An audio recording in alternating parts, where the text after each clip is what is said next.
So guys welcome back with ಅನ್ನದ videos ಏನು died ವಿಷಯಕ್ಕೆ ಬರ್ತೀನಿ. ಬಿಗ್ ಬಾಸ್ ಅವ್ರ ಕಡೆಯಿಂದ ಒಂದು ಸಖತ್ ಫೈಟ್ರು ಅಂತ ಪ್ರೋಮೋ ಅಪ್ಡೇಟ್ ಮಾಡಿದ್ದಾರೆ. ಆ್ಯಂಡ್ ಈ ಪ್ರೋಮೋದಲ್ಲಿ ನಿನ್ನೆ ಸ್ಟಾಪ್ ಆದಂಥ ಗೇಮ್ ಕೂಡ ಕಂಟಿನ್ಯೂ ಆಗ್ತಿದೆ. ಇದಾದ ಮೇಲೆ ಅಶ್ವಿನಿ ಗೌಡ ಮತ್ತು ಕಾವ್ಯ ಇವರಿಬ್ಬರ ಮಧ್ಯೆ ಸಿಕ್ಕಾಪಟ್ಟೆ ಜಗಳ ಆಗಿರುವಂಥದ್ದು ಮಾತಿಗೆ ಮಾತು ಹೋಗಿ ಇನ್ನೂ ದೊಡ್ಡ ಮಟ್ಟಿಗೆ ಆಗ್ತಾ ಇದೆ ಅಂತಲೇ ಹೇಳ್ಬೋದು. ಕೆಲವೊಂದು ಲಿಮಿಟ್ನ ಕೂಡ ಕ್ರಾಸ್ ಮಾಡೋ ರೀತಿ ಇದೆಯಾ, ಏನು ಕತೆ, ಆ್ಯಂಡ್ ಇಲ್ಲಿ ಯಾರು ತಪ್ಪು ಯಾರು ಸರಿ ಏನಾಯಿತು ಎಲ್ಲ ಕೂಡ ಡೀಟೇಲ್ ಮಾತಾಡೋಣ. ಪ್ರೋಮೋ ಮಾತ್ರ ಸಖತ್ತಾಗಿದೆ, ನೋಡ್ಕೊಬೇಡ ಆಮೇಲೆ ಡೀಟೇಲ್ ಮಾತಾಡೋಣ ಬನ್ನಿ.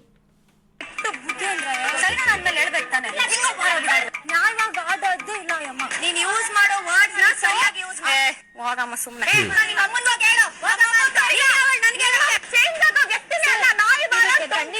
ಅಶ್ವಿನಿ ಗೌಡ ಅಂತ ಮೋಸ ಅಂದ್ರೆ ಯಾರು ಮೋಸ ಮಾಡೋದು ನೋಡ್ತಾ ಇವಳು. ನೀನೇನ್ ತುಂಬಾ ಸಾಕ್ಷಾತ್ತರ ಆಟ ಆಡಿದ್ದು ಇಷ್ಟು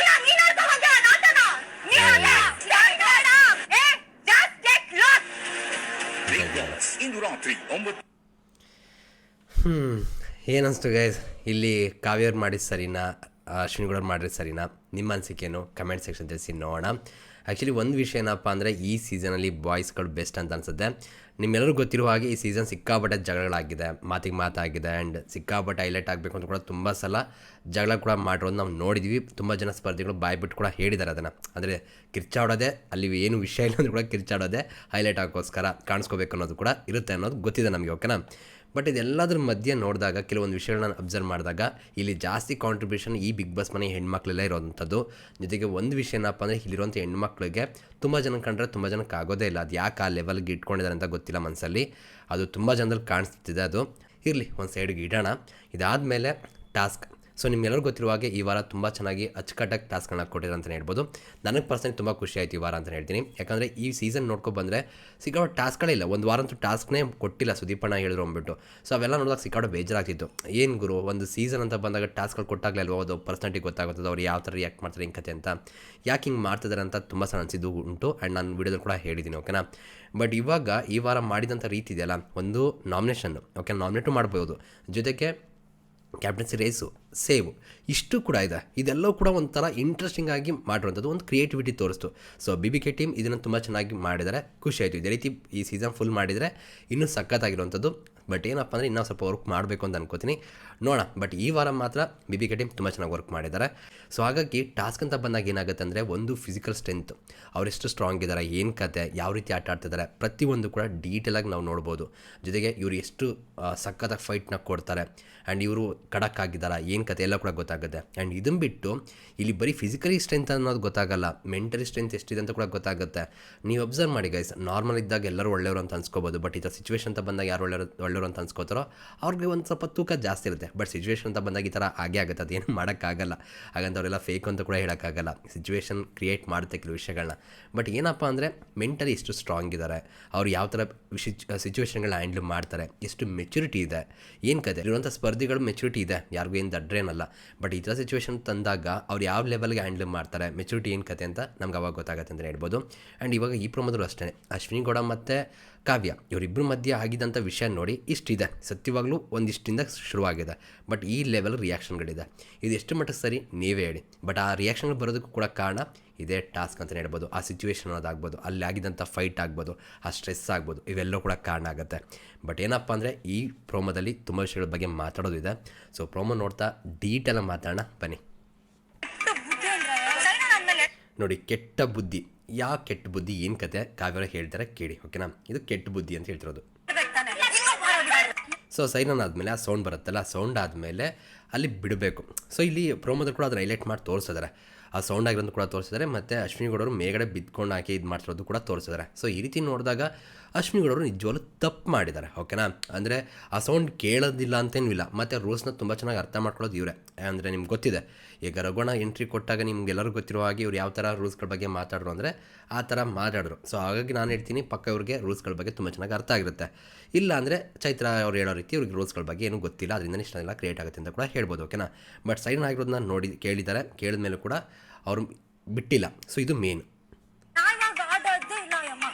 ಸೊ ಸೊ ಇವಾಗ ಇಲ್ಲಿ ನ್ಯಾಯವಾಗಿ ಆಡೋದೇ ಇಲ್ಲ ಯಮ್ಮ, ನ್ಯಾಯವಾಗಿ ಆಡಲ್ಲ ಅವರು ಅಂತ ಹೇಳಿದ್ರು ಬೇರೆ ಆಗ್ತಿತ್ತೇನೋ. ಆ ಯಮ್ಮ ಅಂತ ಬರುತ್ತೆ. ಈಗ ಆ ಯಮ್ಮ ಅನ್ನೋಂಥದ್ದು ಏನಿದೆ ಅದೇನು ಬ್ಯಾಡ್ ವರ್ಡ್ ಅಲ್ಲ, ಅದು ನಾನು ಅಕ್ಸೆಪ್ಟ್ ಮಾಡ್ತೀನಿ. ಆದರೆ ಖಂಡಿತವಾಗ್ಲೂ ಅದನ್ನು ಒಬ್ರಿಗೆ ಯೂಸ್ ಮಾಡ್ತೀವಿ ಅಂದಾಗ ಅವ್ರಿಗೆ ಒಂಥರ ಫೀಲ್ ಆಗುತ್ತೆ. ಅದು ನಮಗೇನೆ ನೋಡ್ಬೇಕಾದ್ರೆ ಆ ಯಮ್ಮನ ನೋಡಂದರೆ ಏನೋ ಒಂಥರ ನೋಡ್ದಂಗೆ ಅನ್ಸುತ್ತೆ. ನೀವು ಯಾಕೆ ಅವ್ರನ್ನ ಹಂಗೆ ನೋಡ್ತಿದ್ದೀರ ಅನ್ನೋ ಕೂಡ ಪ್ರಶ್ನೆ ಬರುತ್ತೆ. ಇವಾಗ ಅವ್ರು ಆ ಥರ ಮಾಡಿದ್ರು ಅಂದ್ಬಿಟ್ಟು ನೀವು ಆ ಥರ ನೋಡ್ತಿದ್ದೀರ ಅನ್ನೋದಾದರೆ ಅದು ಎಷ್ಟು ಮಟ್ಟಿಗೆ ಸರಿ ಅನ್ನೋದು ಕೂಡ ಬರುತ್ತೆ. ಓಕೆನಾ, ಮೇನ್ ಪಾಯಿಂಟ್. ನೀನ್ ಯೂಸ್ ಮಾಡೋ ವರ್ಡ್ಸ್ನ ಸರಿಯಾಗಿ ಯೂಸ್ ಮಾಡಿ. ಆ್ಯಂಡ್ ಇಲ್ಲಿ ಅಶ್ವಿನಿ ಗೌಡ ಅವರು ಕ್ಲಿಯರಾಗಿ ನೀನು ಯೂಸ್ ಮಾಡುವಂಥ ವರ್ಡ್ನ ಸರಿಯಾಗಿ ಯೂಸ್ ಮಾಡು ಅಂತ ಹೇಳ್ಬಿಟ್ಟು ಹೋಗ್ತಿದ್ದಾರೆ. ಆ್ಯಂಡ್ ತುಂಬ ಬ್ಯಾಡ್ ವೇಲು ಕೂಡ ಇಲ್ಲ. ಆ್ಯಂಡ್ ನೀನು ತಾನು ಅನ್ನೋದೆಲ್ಲ ನಾನು ತಪ್ಪು ಅಂತ ಹೇಳಲ್ಲ ಬಿಡಿ, ಯಾಕಂದ್ರೆ ಅದು ನಾರ್ಮಲಾಗಿ ಬಂದೇ ಬರುತ್ತೆ. ಈಗ ನಾವು ಕೂಡ ಮಾತಾಡ್ತೀವಿ, ಅದೇನು ಕೆಟ್ಟದು ಅಂತಲ್ಲ. ಬಟ್ ಕೆಲವ್ರಿಗೆ ಇಷ್ಟ ಆಗದೇ ಇರ್ಬೋದು, ಕೆಲವ್ರಿಗೆ ಇಷ್ಟ ಆಗುತ್ತೆ, ಅದೇನು ಪ್ರಾಬ್ಲಮ್ ಕೂಡ ಆಗದೇ ಇರ್ಬೋದು. ಓಕೆನಾ. ಬಟ್ ಇಲ್ಲಿ ಅಶ್ವಿನಿ ಗೌಡ ಅಂತೂ ಖಂಡಿತವಾಗ್ಲೂ ಯೂಸ್ ಮಾಡುವಂಥ ವರ್ಡ್ನ ಕರೆಕ್ಟಾಗಿ ಯೂಸ್ ಮಾಡುವಂಥ ಹೇಳಿದ್ಯಾರಿಗೆ ಕಾವ್ಯಂಗೆ. ಇದಕ್ಕಿಂತ ಮುಂಚೆ ಏನೇನಾಗಿದೆ ಏನು ಕತೆ ಗೊತ್ತಿಲ್ಲ, ಎಪಿಸೋಡ್ ನೋಡಿದ್ರೆ ಕ್ಲಿಯರಾಗಿ ಗೊತ್ತಾಗುತ್ತೆ. ಇದ್ರ ಮಧ್ಯೆ ಕೂಡ ಅಶ್ವಿನಿ ಗೌಡ ಬೇರೆ ಏನೋ ಮಾತಾಡಿ, ಇವರೇನೋ ಒಂದು ಮಾತಾಡಿ ಏನೋ ಒಂದು ಆಗಿದೆಯಾ ಏನು ಕತೆ ಅದನ್ನು ಕೂಡ ನೋಡಬೇಕಾಗುತ್ತೆ. ಓಕೆನಾ. ಬಟ್ ಏನಪ್ಪ ಅಂದರೆ ಈ ಪ್ರೋಮೋ ಪ್ರಕಾರ ನೋಡಬೇಕಾದ್ರೆ ಕ್ಲಿಯರಾಗಿ ಅವ್ರು ಹೇಳಿರುವಂಥದ್ದು ಸರಿ ಇದೆ ಅಂತ ಅನಿಸಿದೆ. ಓಕೆನಾ. ಇದಾದಮೇಲೆ ಕಾವ್ಯ ರಿಯಾಕ್ಷನ್ ನೋಡಿ. ಇವಾಗ ಆ ಯಮ್ಮ ಅಂತ ಬಂದು ಯೂಸ್ ಮಾಡಿರೋ. ಓಕೆನಾ. ಆ ಯಮ್ಮ ಅಂತ ಯೂಸ್ ಮಾಡಿದಾಗ ಅದು ಇಷ್ಟ ಆಗಿಲ್ಲ ಅಶ್ವಿನಿ ಗೌಡವ್ರಿಗೆ. ಸೊ ಅದನ್ನು ಹೇಳಿದ್ದಾರೆ. ಹಿಂಗೆ ಹೇಳಿದ್ಮೇಲೆ ಈಗ ಹೇಳ್ಬೇಕಾದ್ರು ಕೂಡ ತುಂಬ ಏನು ಬ್ಯಾಡಾಗಿ ಹೇಳಿದ್ದಾರೆ ಅಶ್ವಿನಿ ಗೌಡ, ಖಂಡಿತವಾಗ್ಲೂ ಇಲ್ಲ. ಇದು ಕ್ಲಿಯರಾಗಿ ಗೊತ್ತಾಗುತ್ತೆ. ಹೋಗಮ್ಮ ಸುಮ್ಮನೆ ತಿರ್ಗಾ ಅದನ್ನೇ ಹೇಳಿದಾಗ ಏನಾಗುತ್ತೆ, ನಿಮಗೆ ನನಗೆ ಯಾವುದೋ ಒಂದು ವಿಷಯ ಇಷ್ಟ ಆಗ್ತಿಲ್ಲ ತಪ್ಪು ಅಂತ ನಾನು ನಿಮ್ಗೆ ಹೇಳಿದ್ಮೇಲೆ ನೀವು ಪದೇ ಅದನ್ನೇ ರಿಪೀಟ್ ಮಾಡಿದಾಗ ನಾನು ಹೇಳಿದ್ದಂಥ ಅಥವಾ ನಾನು ತೋರಿಸಿದಂಥ ಒಳ್ಳೆತನಕ್ಕೆ ಎಲ್ಲಿ ಬೆಲೆ ಇದೆ. ಸೊ ಈ ಪಾಯಿಂಟ್ ಮಿಸ್ ಮಾಡೋಂಗಿಲ್ಲ ನಾವು. ಆ್ಯಂಡ್ ಇಲ್ಲಿ ನೀವು ಅಬ್ಸರ್ವ್ ಮಾಡಿದ್ರೆ ಅಶ್ವಿನಿ ಗೌಡವರು ಅದನ್ನು ತುಂಬ ದೊಡ್ಡದು ಮಾಡಬೇಕು ಅನ್ನೋಕ್ಕಿಂತ ಹೆಚ್ಚಾಗಿ ತಪ್ಪಾಗಿದೆ, ಹೌದು ಆಮೇಲೆ ವರ್ಡ್ ಬಂದಿದೆ, ಅದನ್ನು ಕೇಳಿದ್ಮೇಲೆ ಕೂಡ ಅದನ್ನು ಹೇಳಿದ್ದಾರೆ.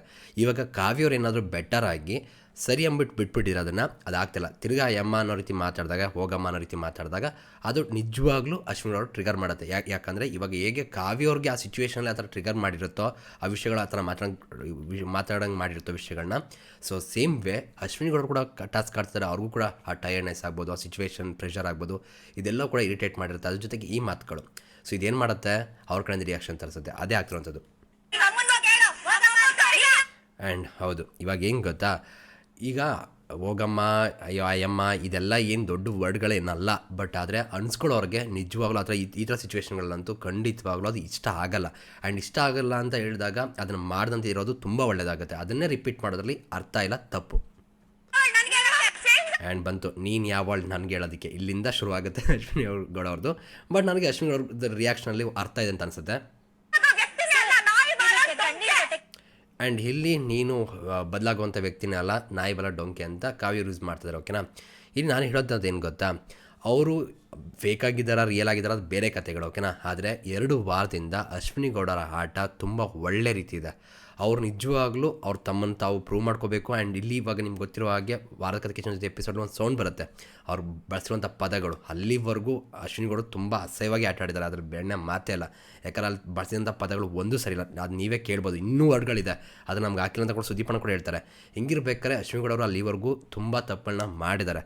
ಆದರೆ ಮನುಷ್ಯ ತಪ್ಪು ಮಾಡಿದ್ಮೇಲೆ ತಿದ್ಕೊಳ್ಳೋಕೆ ಒಂದು ಅವಕಾಶ ಕೊಡಲೇಬಾರ್ದು ನಾವುಗಳು. ಅವ್ರು ರಿಯಲ್ ಆಗಿರಲಿ ಫೇಕ್ ಆಗಿಲ್ಲ ಅದು ಬೇರೆ ವಿಷಯ. ಬಟ್ ಅವ್ರ ಕಡೆಯಿಂದ ಏನಾದ್ರು ತಪ್ಪಾಗ್ತಿದೆ, ಅದಾದಮೇಲೆ ಸರಿ ಮಾಡ್ಕೋತಿದ್ದಾರೆ ಅಲ್ವಾ. ಈ ಥರ ಸರಿ ಮಾಡ್ಕೋತಿರ್ಬೇಕಾದ್ರೆ ನಾವು ಒಳ್ಳೆತನಕ್ಕೆ ಬೆಲೆ ಕೊಡಬೇಕಲ್ವಾ.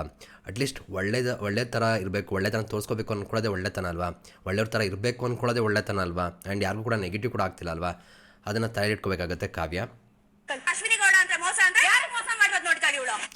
ಕೆಲವೊಂದು ವಿಷಯಗಳು ಆಗಿರ್ಬೋದು, ಬಟ್ ಮೋಸ ಮಾಡೋಂಥ ವಿಷಯಗಳು ಯಾವ್ದಾರು ಆಗಿದೆ ಗೈಸ್, ನನಗೂ ತಲೆಗೆ ಬರ್ತಿಲ್ಲ. ಅಶ್ವಿನಿ ಅವ್ರು ಮೋಸ ಮಾಡಿದ್ರೆ ಅನ್ನೋ ರೀತಿ ತಪ್ಪಾಗಿರ್ಬೋದು, ತಪ್ಪುಗಳಾಗಿದೆ ಅವ್ರ ಕಡೆಯಿಂದ. ಬಟ್ ಮೋಸ ಮಾಡೋ ರೀತಿ ಏನು ಅನಿಸ್ತು ನಿಮಗೆ, ಕಮೆಂಟ್ ಸೆಕ್ಷನ್ ತಿಳಿಸಿ.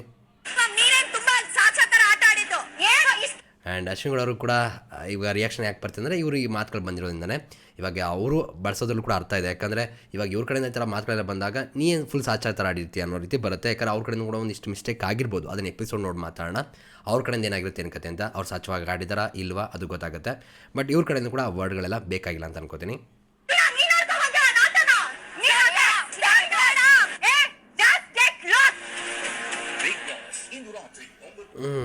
ಜಾಸ್ತಿ ಆಯಿತು ಗೆಟ್ ಲಾಸ್ಟ್ ಅಂದ್ಕೊಂಡೆಲ್ಲ ಆಡ್ತಿದ್ದಾರೆ. ಇರಲಿ, ಬಟ್ ಏನಪ್ಪ ಅಂತ ಹಂಗನ್ಸಿದೆ ಅಂಥದ್ದು ಒಂದು ಒಳ್ಳೆ ರೀತಿ ಇರಬೇಕು ಅಂತ ಬದಲಾಗ್ತಿರುವಂಥ ವ್ಯಕ್ತಿಗಳನ್ನ ನಾವು ಬಿಡಬೇಕಾಗುತ್ತೆ. ಹೌದು, ಅವ್ರ ಕಡೆಯಿಂದ ಒಂದಿಷ್ಟು ವಿಷಯಗಳಾಗಿರ್ಬೋದು, ಅದನ್ನು ನಾವು ಬಿಡಬೇಕಾಗುತ್ತೆ. ಯಾಕಂದರೆ ಎಲ್ಲರೂ ತಪ್ಪು ಮಾಡ್ತೀವಿ. ಆ ತಪ್ಪುಗಳನ್ನ ಇಟ್ಕೊಂಡು ನಾವು ಎಳಿತಾ ಹೋದರೆ ಚೆನ್ನಾಗಿರೋದಿಲ್ಲ. ಆ್ಯಂಡ್ ಜೊತೆಗೆ ಅವ್ರು ಇವಾಗ ಅಶ್ವಿನಿಗಳವ್ರಿಗೆ ಈ ಬಿಗ್ ಬಾಸ್ ಮನೆಯಿಂದ ಆಚೆ ಹೋಗ್ಬೇಕಾದ್ರೆ ನನಗಿರೋಂಥ ಇವಾಗ ಏನು ಮಾಡಿದೆ ಅದೆಲ್ಲ ಕೂಡ ಹೋಗಿ ನಾನು ಒಳ್ಳೆ ರೀತಿಯೇ ಹೋಗಬೇಕು ಅನ್ನೋ ತಲೆಯಲ್ಲಿದೆ. ಅದಕ್ಕೆ ಏನು ಮಾಡಬೇಕು ಅದನ್ನು ಮಾಡ್ತಿದ್ದಾರೆ. ಸೊ ಅವರು ಒಂದು ಗೇಮ್ ಸ್ಟ್ರಾಟಜಿ ಕೂಡ ಆಗ್ಬೋದು. ಆ ಸ್ಟ್ರಾಟಜಿ ಒಳ್ಳೆಯದಾಗಿದೆ. ಸೊ ಅದನ್ನು ಅಪ್ರಿಷಿಯೇಟ್ ಮಾಡಬೇಕಾಗುತ್ತೆ, ನಾವು ರೆಸ್ಪೆಕ್ಟ್ ಮಾಡಬೇಕಾಗುತ್ತೆ. ಓಕೆನಾ? ಬಟ್ ಇಲ್ಲಿ ಕಾವ್ಯವರು ನನ್ನ ಪ್ರಕಾರ ಈ ಪ್ರೋಮೋ ಪ್ರಕಾರ ನೋಡಿದಾಗ ತಪ್ಪು ಮಾಡಿರೋಂಥ ನನ್ನ ಅನಿಸಿಕೆ. ನಿಮ್ಮ ಅನಿಸಿಕೆ ಏನಿದೆ ಕಮೆಂಟ್ ಸೆಕ್ಷನ್ ತಿಳಿಸಿ. ಬೆಟರಾಗಿ ಹ್ಯಾಂಡಲ್ ಮಾಡ್ಬೋದಾಗಿತ್ತು. ಆ್ಯಂಡ್ ಅವ್ರು ಹೇಳಿದ ಮೇಲೂ ಕೂಡ ಅದನ್ನು ಮಾಡ್ದಂತಿರೋದು ಕಾವ್ಯವ್ರ ತಪ್ಪು. ಸೊ ಇದಿಷ್ಟು ನನ್ನ ರಿವ್ಯೂ ಆಗಿತ್ತು. ನಿಮ್ಮ ಅನಿಸಿಕೆಯನ್ನು ಕಮೆಂಟ್ ಸೆಕ್ಷನ್ ತಿಳಿಸಿ. ಸಿಗೋಣ ಮತ್ತೆ. Thank you guys, love you guys, bye.